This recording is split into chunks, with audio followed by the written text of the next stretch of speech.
Welcome to everyone. आज के video lecture में हम लोग मोमेंट डिस्ट्रीब्यूशन के नेक्स्ट क्वेश्चंस पे, नेक्स्ट प्रॉब्लम्स पे बात करेंगे। चलिए तो हम लोग क्वेश्चन सबसे पहले रीड करते हैं। क्वेश्चन क्या कह रहा है, क्वेश्चन के अकॉर्डिंग फिर जो हम लोग प्रॉब्लम को सॉल्व करते हैं। तो बोर्ड पे है क्वेश्चन, हम लोग इसको रीड कर लेते हैं। A continuous beam ABC 10 metre long, ये ABC जो कंटिन्यूस बीम है ये 10 मीटर लॉन्ग है। 2 + 4 + 4 = 10 metres long, rest on 3 supports A, B and C at the same level and loaded as shown in figure. ये figure जो है वो problem में ही गिवन है। आगे प्रॉब्लम कह रहा है कि determine the support moments over the beam bye moment distribution method and draw bending moment diagram. Clear? तो इस प्रॉब्लम को सॉल्व करना है। प्रॉब्लम यही है, प्रॉब्लम के अकॉर्डिंग फिगर भी मेंशन है।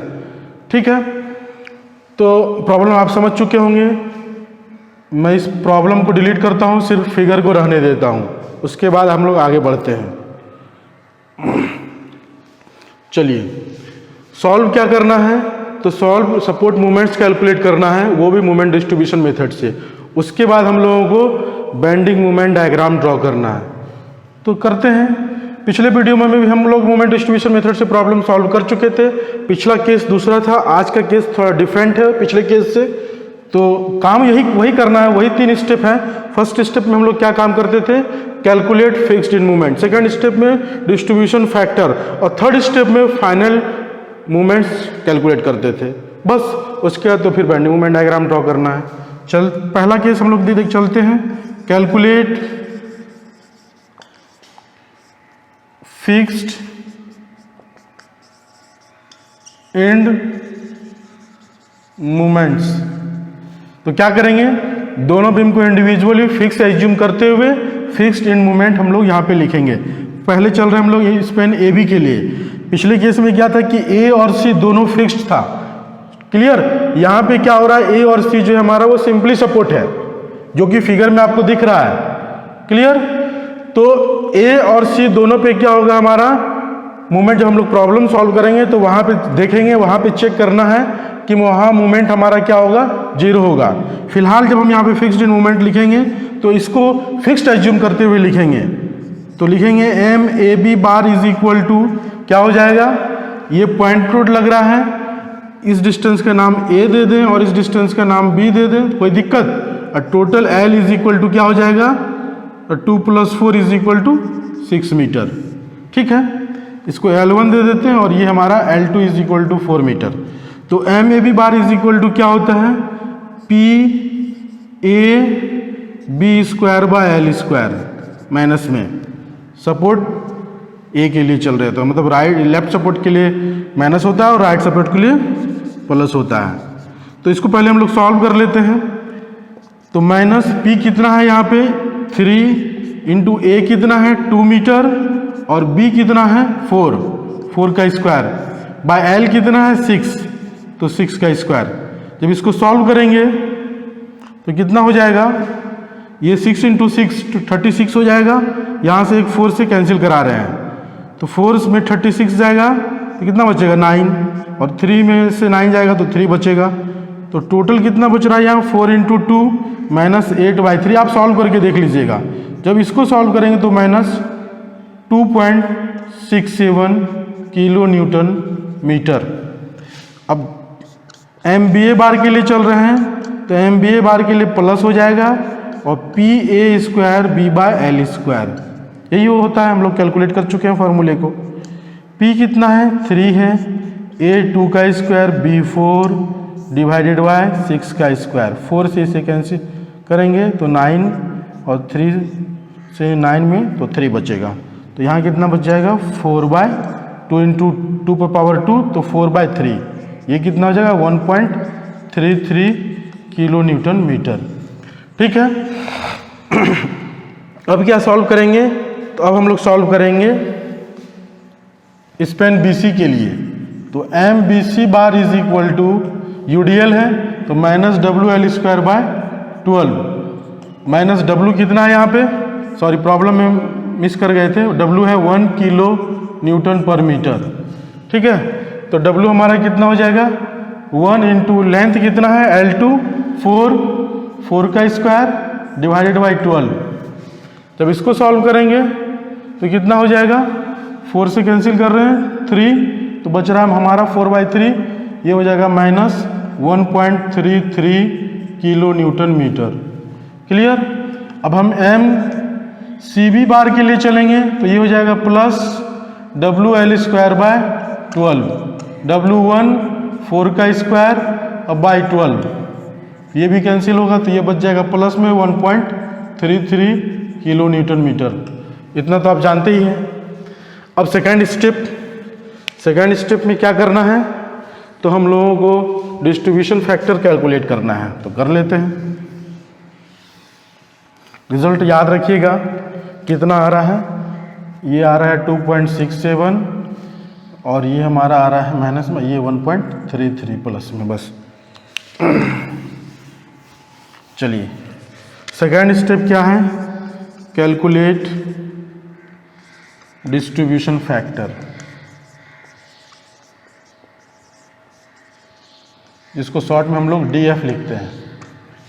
तो इसका सॉल्व करने का क्या तरीका है, टेबल बना करके ज्वाइंट, फिर मेंबर, फिर हमारा क्या हो जाएगा स्टिफनेस, जिसको हम लोग K से डिनोट करते हैं, total stiffness summation of K, और डिस्ट्रीब्यूशन फैक्टर ये क्या हो जाएगा K divided by summation of K। अब क्या यहाँ पे ज्वाइंट कितना है, एक ही ज्वाइंट है, यहाँ भी B, तो B से कितना मेंबर जा रहा है, 2 मेंबर, एक BA हो रहा है और दूसरा मेंबर BC हो रहा है। BA के लिए स्टिफनेस क्या हो जाएगा देख लीजिए, हम बात कर चुके हैं, ये हमारा नियर एंड हो गया जब हम B से देख रहे हैं तो, और ये हमारा फार एंड हो गया IB के केस में, और BC के केस में C हमारा फार एंड हो गया। दोनों एंड क्या हिंज है, तो स्टिफनेस क्या होता है 3K1 मान लेते हैं इसके स्टिफनेस को, तो 3EI/L1 यही होगा। 3EI तो कांस्टेंट है, L1 कितना है 6 है, कैंसिल कर दीजिए तो बच जाएगा यहाँ से EI/2। अब K2 के लिए वही होगा क्योंकि हिंज है वहाँ भी, सपोर्ट हमारा फार एंड, तो 3EI/L2, 3EI/L2 कितना है 4 है, रहने दीजिए। तो यहाँ 3EI/4 हो गया, ये हमारा EI/2 हो गया। अब टोटल स्टिफनेस क्या हो जाएगा, तो summation of K is equal to K1 plus K2। K1 कितना है EI/2 प्लस K2 कितना है 3EI/4, इसको ऐड कर दीजिए, 2 से हम ऊपर नीचे मल्टीप्लाई कर देते हैं, कर ही सकते हैं, तो कितना हो जाएगा ये 2EI/4 और इधर 3EI/4, तो 3 + 2 5EI/4। आपको ऐड करने का ये जैसे भी आप कर सकते हैं ऐड, मैं आसानी से मतलब जल्दी सॉल्व करने के लिए ये कर रहा हूँ कि 2 से ऊपर नीचे मल्टीप्लाई मैथमेटिकली कर सकते हैं। मतलब एलसीएम सेम हो गया 4, सॉरी हमारा नीचे वाला जो है वो क्या हो गया 4 हो गया, 4 हो गया, तो 3 + 2 इज इक्वल टू 5EI/4। अब distribution factor for member AB DF1, तो क्या हो जाएगा K1 divided by summation of K। अब K1 कितना है, K1 है EI/2 divided by summation of K कितना है 5EI/4, 5EI/4, EI कैंसिल, 2 से 4 कैंसिल, तो कितना हो जाएगा 2 ऊपर जाएगा तो बचेगा ये 2/5। अब distribution factor for member BC DF2 कितना हो जाएगा K2 by summation of K। K2 कितना है, K2 हमारा 3EI/4 है, 3EI/4 है, divided by summation of K 5EI/4, 5EI/4, EI cancel, 4 cancel, तो बच कितना जाएगा 3/4। Clear, sorry 3/5। तो यहाँ distribution factor for member AB के लिए 2/5 आया है, फॉर मेंबर BC के लिए 3/5 आया है। क्लियर। अब यहाँ तक तो सेम था जो हम लोग पिछले केस में किए थे, यही करना है। जब हम सॉल्व करेंगे तो वहाँ थोड़ा सा डिफरेंट है, तो आप याद रख लीजिए डिस्ट्रीब्यूशन फैक्टर 2/5 और 3/5। चलिए अब आगे चलते हैं, हम लोग मोमेंट कैलकुलेट करते हैं। तो इसको कैलकुलेट करने के लिए मतलब फाइनल मोमेंट, तो एक फिगर इसी टाइप का बना लीजिए।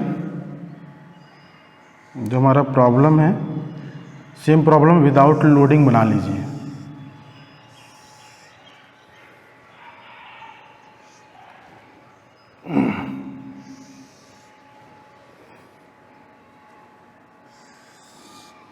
ठीक है, और एक ये बस।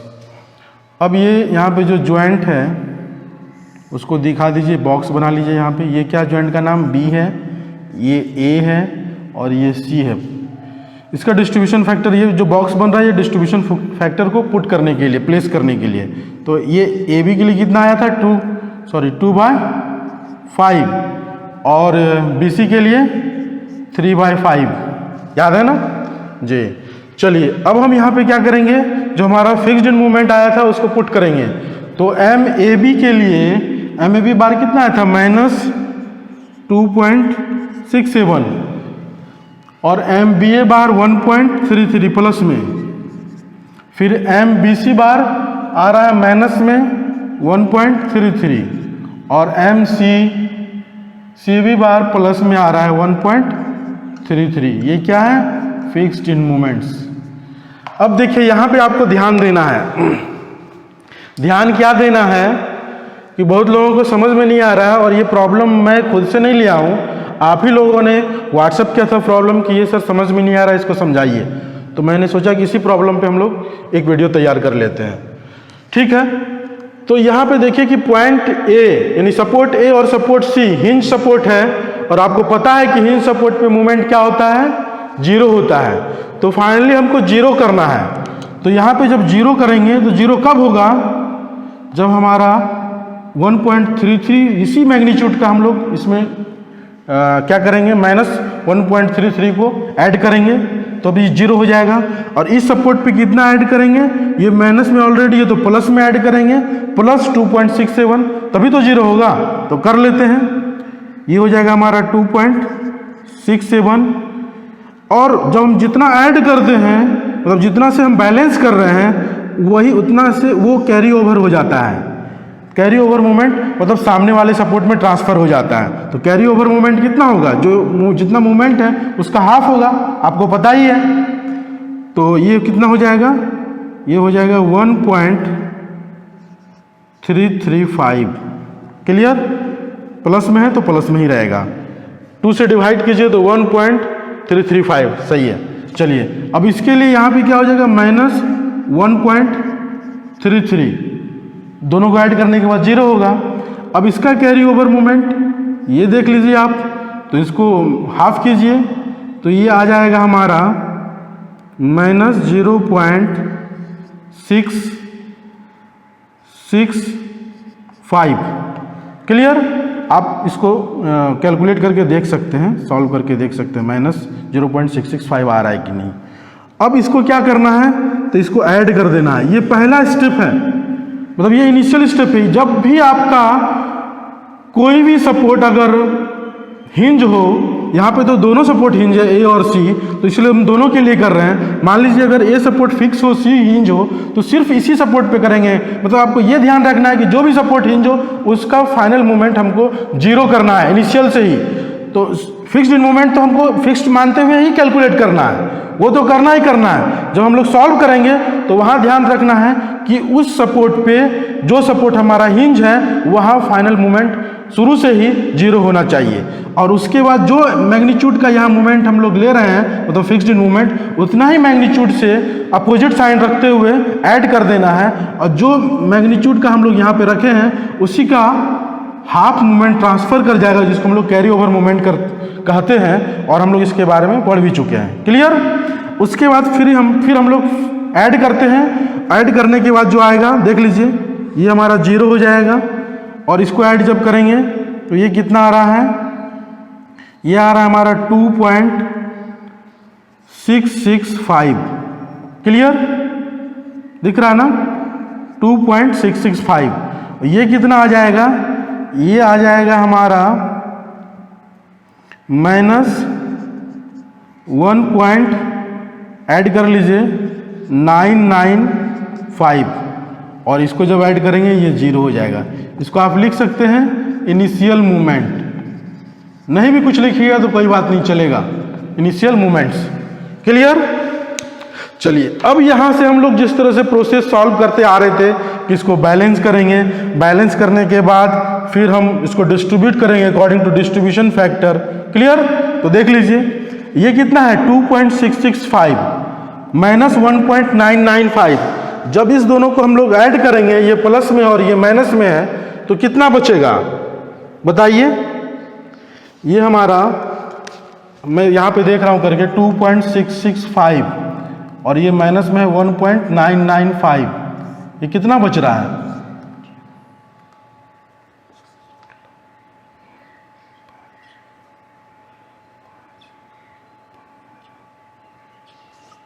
.67 बच रहा है, इतना ही बच रहा है। ठीक है, तो ये प्लस में और ये माइनस में, दोनों को जब हम माइनस किए, ये मतलब ये दोनों को ऐड किए तो ये 0.67 बच रहा है। अब 0.67 जो आ रहा है ये पॉजिटिव में आ रहा है, तो हम लोगों को बैलेंस करने के लिए क्या करते हैं, मतलब उसको जीरो करना है ज्वाइंट पे, तो माइनस 0.67 इसमें हम मतलब ऐड कर देंगे, तभी तो वो जीरो होगा।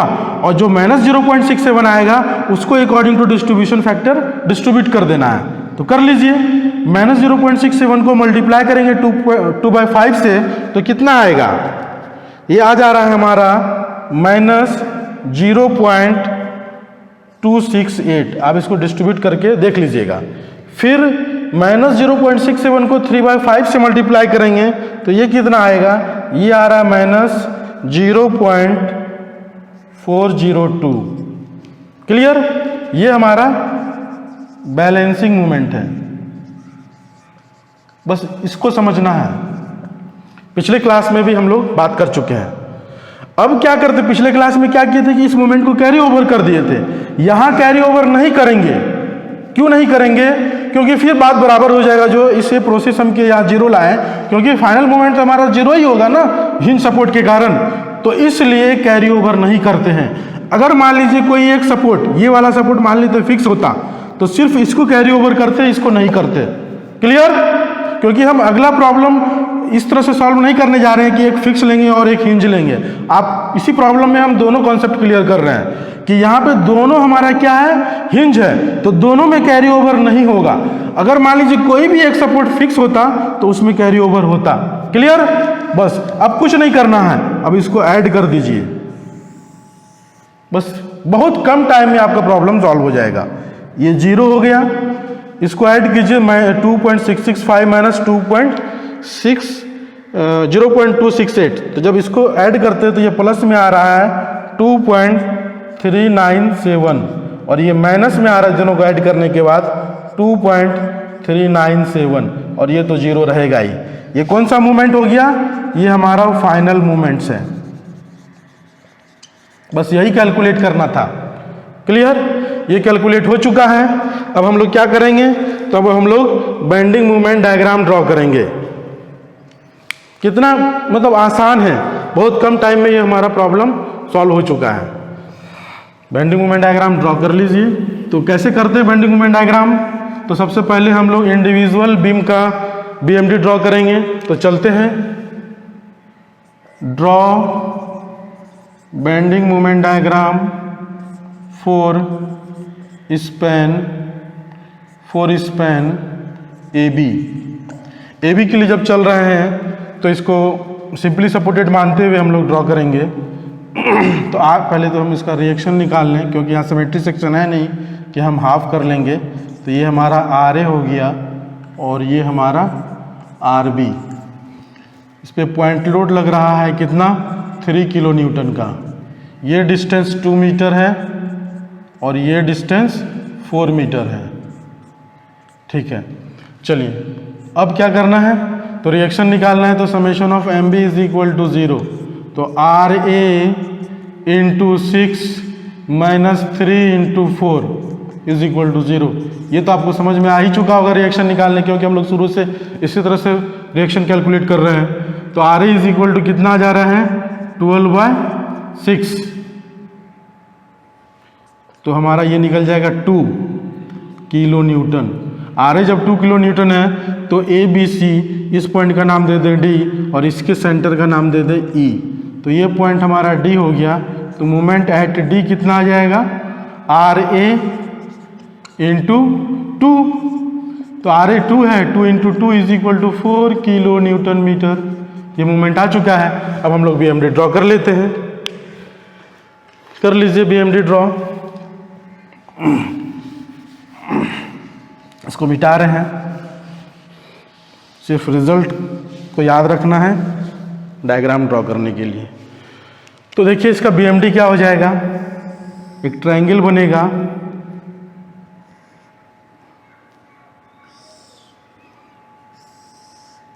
ठीक है। ये कितना आ रहा है, ये जो रिजल्ट है ये हमारा 4 किलो न्यूटन मीटर आ रहा है रिजल्ट, ठीक है। ये बीएमडी 4AB कैलकुलेट हो चुका, मतलब ड्रॉ हो चुका है। अब हम चलेंगे 4 स्पैन BC के लिए।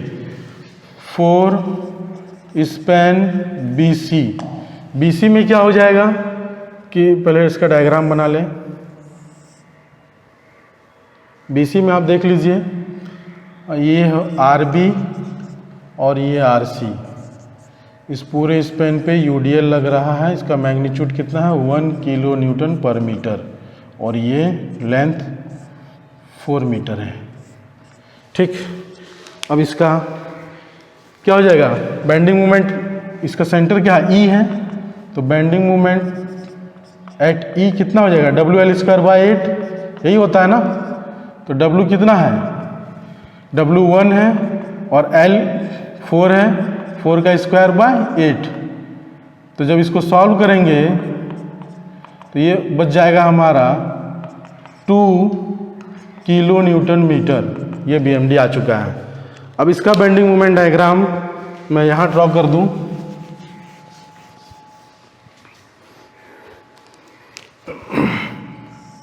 UDL है तो पैराबोलिक होगा। मैक्सिमम बेंडिंग मोमेंट कहाँ है, सेंटर पे है, कितना है, 2 किलो न्यूटन मीटर। ये क्या हो गया, 4 मतलब BMD 4BC। चलिए दोनों का निकल चुका है। अब हम डायग्राम को ड्रॉ कर लें। डायग्राम ड्रॉ करने के लिए एक रेफरेंस लाइन मैं यहाँ पे शो कर रहा हूँ। ये हमारा रेफरेंस लाइन है, यहाँ से आप एक खींच लीजिए डॉटेड लाइन।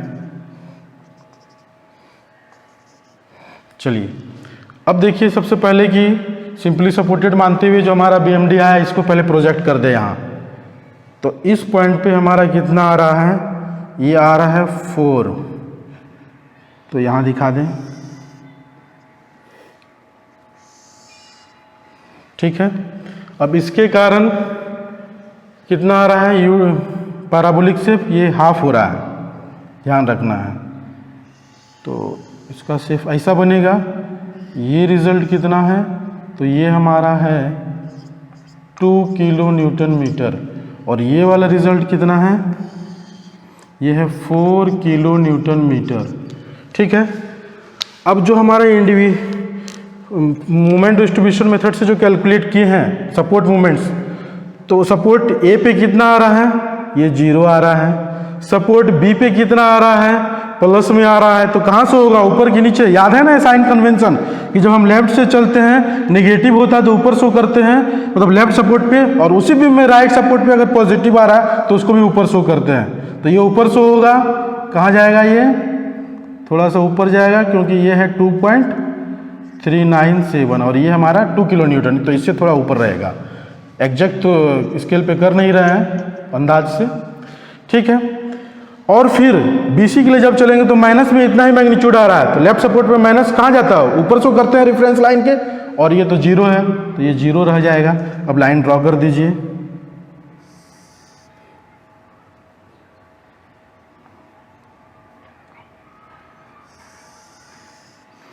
देखिए स्ट्रेट लाइन ही है, आप सही से कर लीजिएगा, ठीक है। ये हमारा ड्रॉ हो चुका है। ये क्या हो गया हमारा, ये नेगेटिव, इसको हैच कर देते हैं। ये पॉजिटिव, इसको भी हैच कर देते हैं, और ये पॉजिटिव। इस तरह से हमारा BMD ड्रॉ हो चुका है। बस यही कैलकुलेट करना था। आप समझ चुके होंगे किस तरह से हम लोग सपोर्ट मोमेंट्स कैलकुलेट किए और किस तरह से बेंडिंग मोमेंट डायग्राम ड्रॉ किए।